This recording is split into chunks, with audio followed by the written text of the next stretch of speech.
आज हम लोग बात करने वाले हैं एनसीईआरटी क्लास 10th के पेज नंबर 11 के क्वेश्चंस की।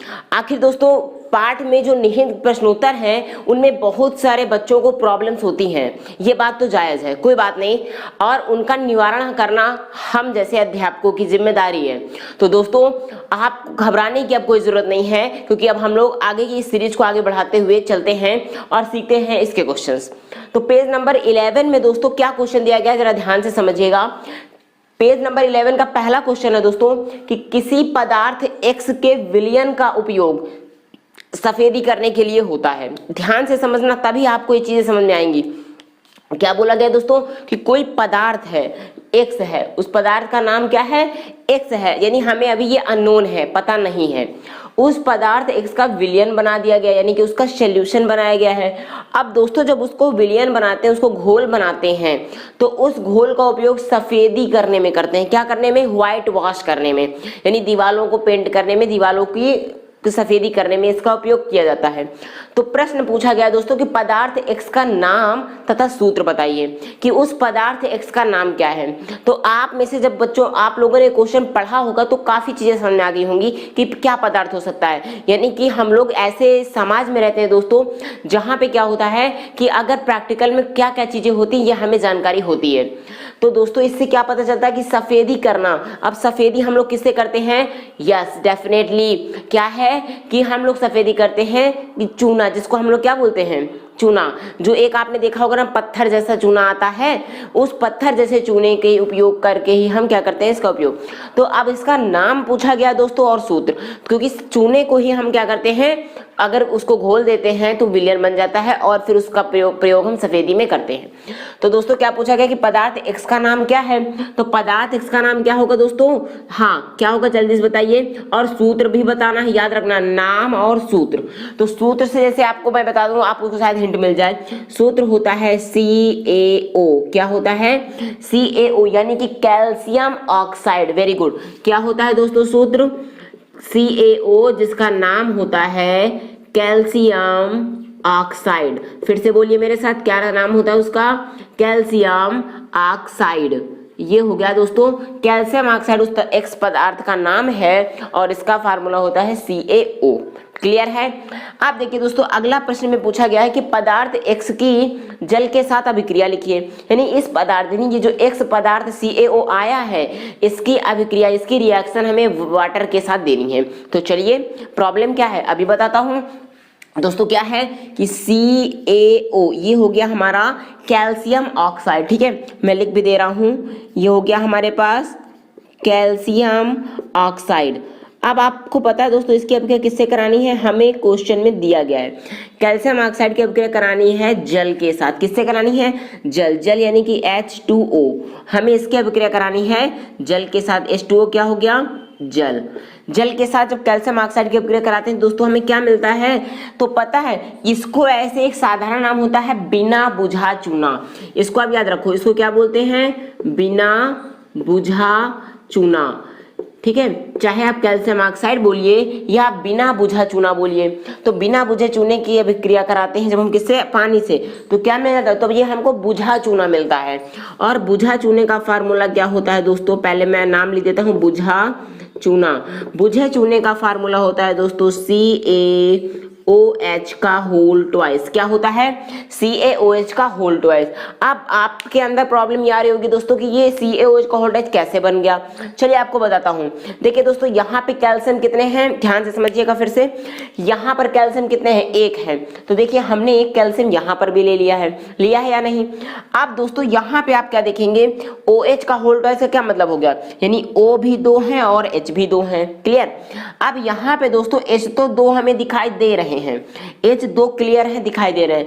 और ऑक्सीजन देखो एक यहाँ पे है और एक ऑक्सीजन यहाँ पे, यानी कि ये दोनों आपस में क्या कर लेंगे? संयोग कर लेंगे इधर। तो कैल्शियम आपका अलग हो जाएगा और H2O2 बन जाएगा। अब H2O2 को लेकिन हम नहीं लिखते, उसको OH का होल ट्वाइस लिखते हैं। तो इस प्रकार से हमारा बुझा चूना प्राप्त हो जाता है। क्लियर है? तो वाटर यानी पदार्थ X की जल के साथ अभिक्रिया इस प्रकार से हो जाती है।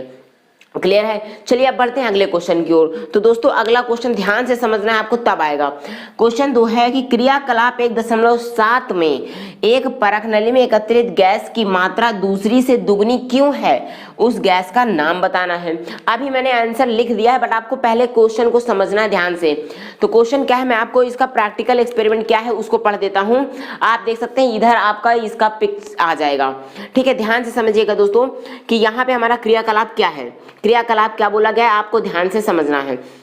क्रियाकलाप है दोस्तों कि एक प्लास्टिक का मग लीजिए। अब आपको जो चित्रानुसार ये इसी को ध्यान से पहले चित्र देख लीजिए, आप इसके बाद करेंगे कि एक प्लास्टिक का मग लीजिए, इसकी तली में 2 छिद्र करके उसमें रबड़ का डॉट लगा दीजिए। इन छिद्रों में कार्बन इलेक्ट्रोड डाल दीजिए जैसा कि चित्र में दिखाया गया है। इन इलेक्ट्रोडों को 6 वोल्ट की बैटरी से जोड़ दीजिए जैसा इसमें किया गया है। मग में इतना जल डालिए कि इलेक्ट्रोड उसमें डूब जाएं।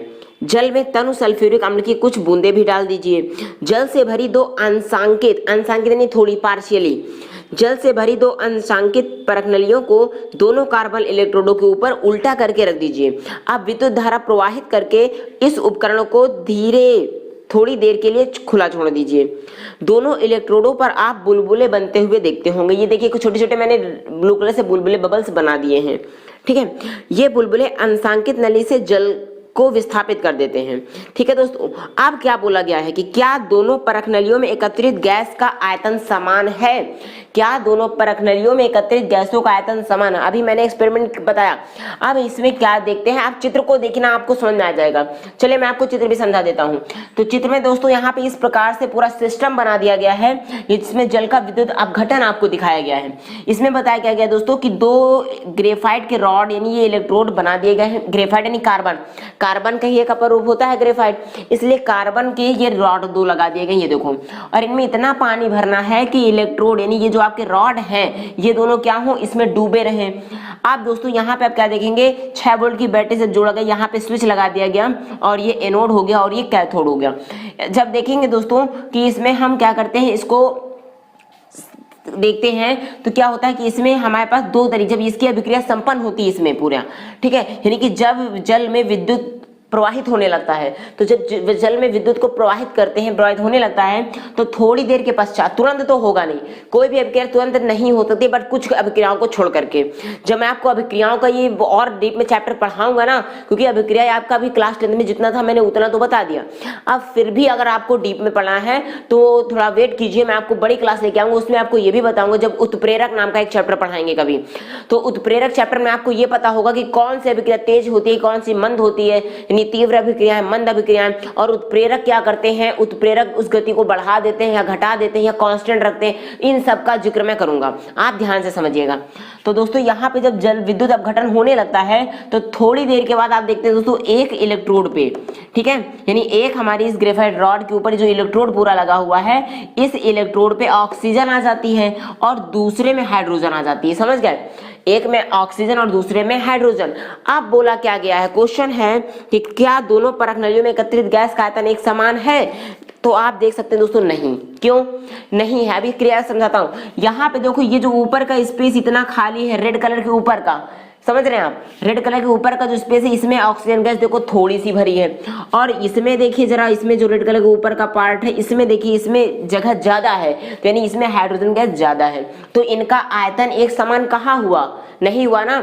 चलिए, तो ये क्वेश्चन हमारा हो गया कि इनमें आयतन एक समान नहीं है। अब आपको बताता हूं आयतन क्या होता है। आयतन में बहुत सारे बच्चों को प्रॉब्लम होगी, चलिए बताते हैं। आयतन दोस्तों उसको कहते हैं कि यानी कि किसी भी बर्तन की या फिर किसी भी पात्र की जो कैपेसिटी होती है, यानी उसकी जो क्षमता होती है, उसको हम बोलते हैं आयतन। एक एग्जांपल समझते हैं, मान लीजिए आप 1 लीटर दूध लेते हैं, तो उस दूध का जो मात्रा होता है जिसमें हम नापते हैं उस लीटर में, तो वो लीटर क्या हो गया, उसका एक आयतन हो गया। क्लियर है। तो इस तरीके से आयतन, आप क्या करते हैं, कोई ड्रम लेते हैं या छतों में पानी की टंकी रखी होती है, उन पानी की टंकी की एक क्षमता होती है, कैपेसिटी होती है कि इसमें 200 लीटर पानी आएगा, इसमें 300 लीटर पानी आएगा, इसमें 500 लीटर पानी आएगा। तो दोस्तों ये 200 लीटर, 300 लीटर, 500 लीटर क्या हो गया, टंकी की क्षमता यानी टंकी का आयतन। क्लियर है। तो इस तरीके से ये आयतन हो गया, तो इनका आयतन एक समान नहीं है। अब आगे बोला गया है दोस्तों कि जब दोनों परख नलियां गैस से भर जाएं तब उन्हें सावधानी पूर्वक हटा लीजिए। तब परख नलियों को आप क्या कर सकते हैं, हटा दीजिए। परख नलियां लगाई गई हैं उल्टा करके लगाई गई हैं इनको, ठीक है। अब एक जलती हुई मोमबत्ती को दोनों परख नलियों के मुंह पर लाकर इन गैसों की जांच कीजिए। समझना, इनकी जांच करनी है। तो आपको सिंपल पता है कि जब हम माचिस की तीली ला करके इन परख नलियों के ऊपर रखेंगे, जांच करेंगे तो क्या मिलता है, समझना। इनको धीरे धीरे सीधा करेंगे तब जांच। अब ऐसे है तो ऐसे थोड़ी ना, जब इसको हम ऊपर क्यों रखेंगे तब ऊपर से जांच करेंगे। तो हाइड्रोजन जिसमें होगा वो वाली मोमबत्ती नहीं जलेगी। क्यों? क्योंकि हाइड्रोजन ज्वलन में सहायक कहाँ होती है, हाइड्रोजन ज्वलन में सहायक नहीं होती, ज्वलन में सहायक होती है ऑक्सीजन। तो दोस्तों जब ऑक्सीजन वाली गैस को लेके आएंगे तो ये जलने लगेगी, ठीक है। तो इस प्रकार से ये इनका माचिस ला करके देखेंगे तो क्या होता है। अब होता है कि दोनों स्थितियों में क्या होता है, अब ये बताना है। तो दोनों स्थितियों में क्या होता है दोस्तों, और फिर अगला है कि दोनों परख नलियों में कौन सी गैस उपस्थित है। तो इन दोनों का प्रश्न का उत्तर क्या हो गया कि दोनों परख नलियों में कौन सी गैस उपस्थित है। तो पहली परख नली में ऑक्सीजन है, यानी कम वाले में, जिसमें कम गैस है उसमें ऑक्सीजन है, और जिसमें ज्यादा गैस है उसमें हाइड्रोजन है। क्लियर। आप देखिए दोनों में क्या अंतर होता है। तो आप जरा क्वेश्चन में देखिए दोस्तों कि जब हम जल का विद्युत अपघटन करते हैं तो हाइड्रोजन और ऑक्सीजन गैस प्राप्त होते हैं। कौन कौन सी गैसें मिलती हैं हमें, एक हाइड्रोजन और एक ऑक्सीजन, ठीक है। तो हाइड्रोजन गैस मिली, ऑक्सीजन गैस मिली। इसका रिएक्शन देखिए, 2H2O ले लिया हमने, विद्युत अपघटन करवा लिया तो 2H2 मिल गया और O2 मिल गया। जरा समझना, ध्यान से ध्यान दीजिए इधर। तो आपने देखा H2 यानी पानी का कितना आयतन है, 2 ये बता रहा कि 2 आयतन है। एक एग्जांपल से समझ ले, आप लीटर मान लो कि पानी अगर समझना 2 लीटर पानी हमने लिया है, समझना ध्यान से कि अगर हमने 2 लीटर पानी लिया है, 2 किलो पानी वजन में लिया है, तो विद्युत अपघटन करने पर आपकी हाइड्रोजन 2 लीटर तो निकलेगी, ठीक है, लेकिन ऑक्सीजन 1 निकलेगी। समझ गए, हाइड्रोजन ज्यादा यानी दुगुनी निकलेगी और ऑक्सीजन 1, समझ, यानी हाइड्रोजन जितनी भी निकल रही है उसका दुगना हाइड्रोजन निकल रही है। तो ये हो गई बात। अब दोस्तों यही पूछा गया है कि इन दोनों में कौन सी ज्यादा गैस निकल रही है। तो हाइड्रोजन गैस ज्यादा है, कितनी ज्यादा है, दोगुनी ज्यादा है। क्लियर है। तो इस प्रकार से दोस्तों हमारा ये पेज नंबर का क्वेश्चन और साथ ही जो इसका एक्सपेरिमेंट होता है यानी क्रियाकलाप होता है उसको मैंने जिक्र